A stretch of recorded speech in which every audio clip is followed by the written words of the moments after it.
We got this here from Fox News. Kevin McCarthy breaks with McConnell, will oppose $1.7 trillion omnibus bill. McConnell and Senate Republicans have voted to support the bill. So we have Jake Sherman tweeting, GOP leader Kevin McCarthy will attend the Senate GOP steering lunch today to make the case against the omnibus. 21 Republicans voted to proceed to the bill yesterday, and the Senate GOP leadership is supporting the package. I got to say, look, I'm not the biggest fan of McCarthy. People have been complaining that he was putting up money to stop populist candidates. But clearly the pressure campaign on his speakership is making him at least move away. This omnibus is complete and utter garbage for one reason. Now, I know Rand Paul came out and he has an epic viral video where he was just ripping it apart. I can only say this because I was watching the Kerry Lake trial. I didn't get a whole lot of it.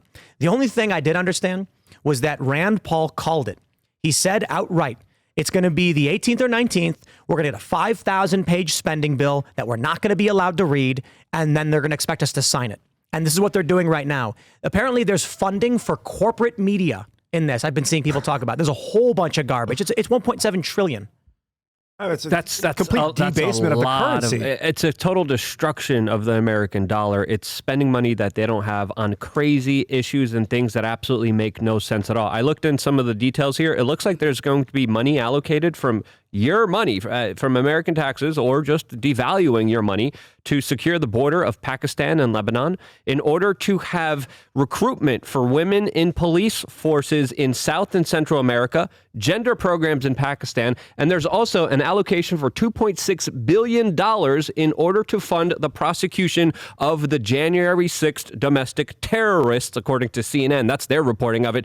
But again, this is only what we're seeing now. No one still hasn't really read the full list, as of course, it's 4,155 pages. Some of the worst people in politics have gotten together and said, you know what? We're just going to write ourselves a blank check. You can't even read what's in there. This should be absolutely criminal. And they're going to absolutely tank the U.S. economy and spend money on gender programs in Pakistan. This is absolutely bewildering. This is out of touch with reality. And if there ever was a conspiracy theory that came true about the Great Reset and destroying the American way of life and the American middle class, this is the perfect example of it. I just did some math. The U.S. debt right now is $31 trillion. So if we're going to print another 1.7, that's 1/18th of our national debt. That means that we're devaluing the dollar by 1/18th of its own value, which is like 4 cents. We're in a pretend society. Your dollar's now going to be worth, if this goes through, your dollar's worth 96 cents. It's all fake, dude. Your dollar worth 96 cents, but if you go back to pre-Jekyll Island, your dollar's worth like 0.001 cent. Right. When you start to do the math and you see the compounding diminishment of the value. The purchasing power of the U.S. dollar keeps going down dramatically almost every few years. And when you look at it from even the 1960s, it is an absolute debasement. It is an absolute destruction. I mean, we are reaching levels of Myanmar, Germany. We are reaching levels of what people saw in Zimbabwe, of what people saw in Venezuela. There's no going back from this. This is banks just printing zero on the computer, just clicking 0, 0, 0, 0, 0, 0, 0, giving it to all their buddies, all their friends. This is the sinking ship, and this is them taking all the silver out of the ship and making sure that they're able to have it for themselves. I feel like people are trying to sink the ship, so we could remove the ballast. I agree there's no going back. There's no paying off the debt, but we could default on the debt. Very good point. They blew up the ship. Now they're taking the silver from the ship, and now they're on their lifeboats. Well, that's what I've been saying. It's like the Titanic hits the iceberg, and instead of telling the people on the ship, they're running and grabbing as much silver and stuff in their pockets as they make their way to the lifeboats. And the memers are playing the music and at least enjoying some kind of semblance of reality. We know it's happening, and we're standing there just rocking out like, we're going down. But I guess my question is then, we're watching this happen with this omnibus spending bill. What do you do? Let me tell you a story. There was this viral story a few months ago where it was like these people inherited a house from their grandfather, and then they popped open one of the floorboards in the attic and they found a case with like $50,000 in it, and they were like, "This is amazing!" And it was $50,000 from like the 1950s, and I was like, "Bro, that was like $1 million back then." So if their grandfather bought gold or some other hard asset and hid that instead of U.S. dollars, they'd be millionaires. And what's happening is the people with a lot of money are buying gold and hard assets. Or purchased real estate as well. Exactly. Yeah. Imagine the property that they would have now. And the people that aren't able to afford hard assets right now are the ones that are at the bottom of the Ponzi scheme. I don't know how to help them other than, like, if we did default to the Federal Reserve, at very least we say we're not paying you back the interest on our debt, which would probably cut 15 trillion. I don't know how much of the debt is interest. But if we were to say we're not paying any of it back, private bank, you've been screwing us for 100 years. It's over. It would. Steve Bannon, I asked him on stage at America Fest the other night if that would be ethical, and he said, yeah. I said, would it destroy our standing around the world? And no. But I mean, that was vague. It wasn't. We weren't specific getting into it. I need to get more economists involved with what would actually happen to the U.S. the new currency if we were to. But he said if we don't force debt sovereignty, a sovereign debt collapse, that it's going to happen to us against our will in a way that we don't want.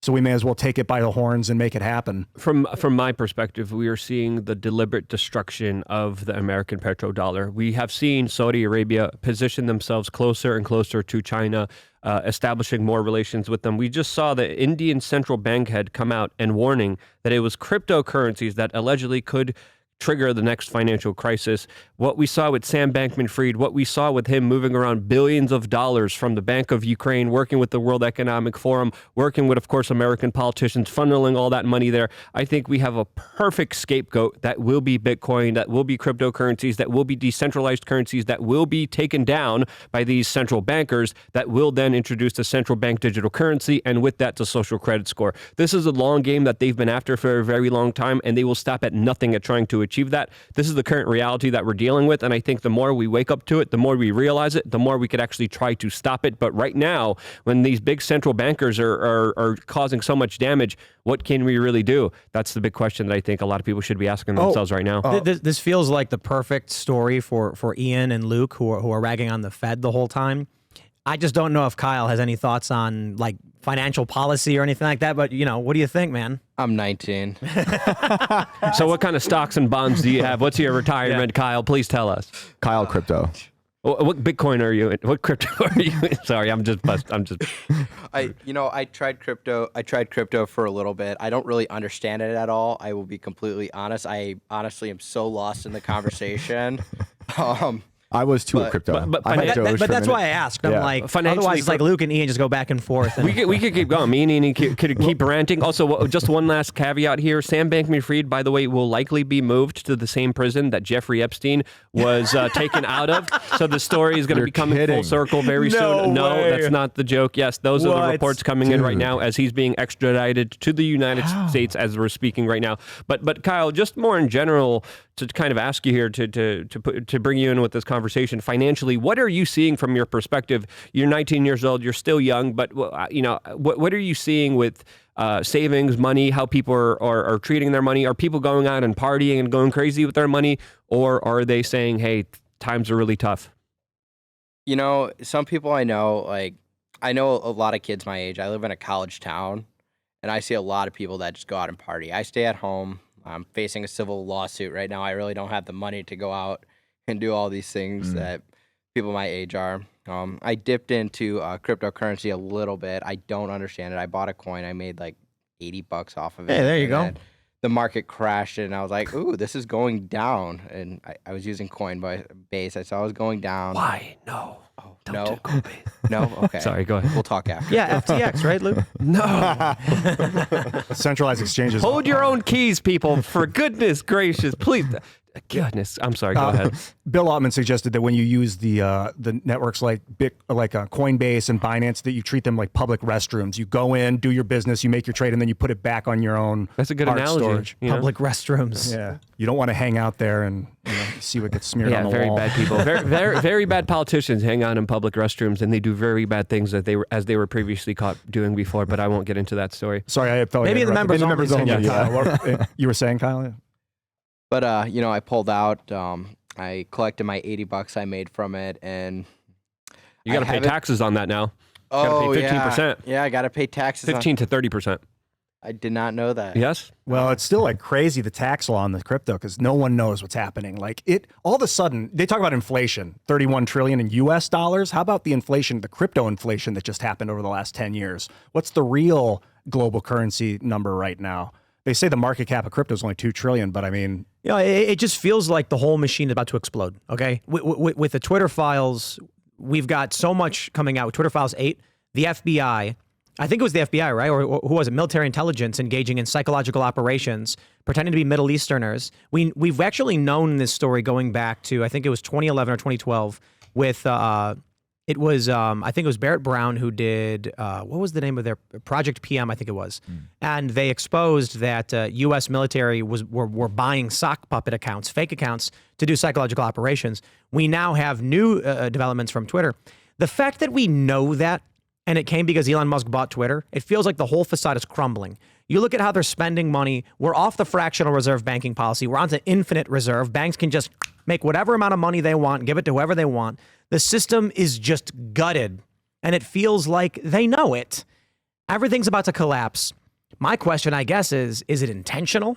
You know, I think you were, Yes. who was just saying that? Ian, were you saying that? They're doing it on purpose? If they weren't trying to destroy the economy and rob the middle class of their wealth, what would they be doing differently? I think that's the question that a lot of people need to ask themselves. Thanks for watching this clip from the Timcast IRL podcast. Hang out with us live Monday through Friday at 8 p.m. and become a member over at timcast.com for uncensored, members-only shows exclusive. Thanks for hanging out, and we'll see you all next time.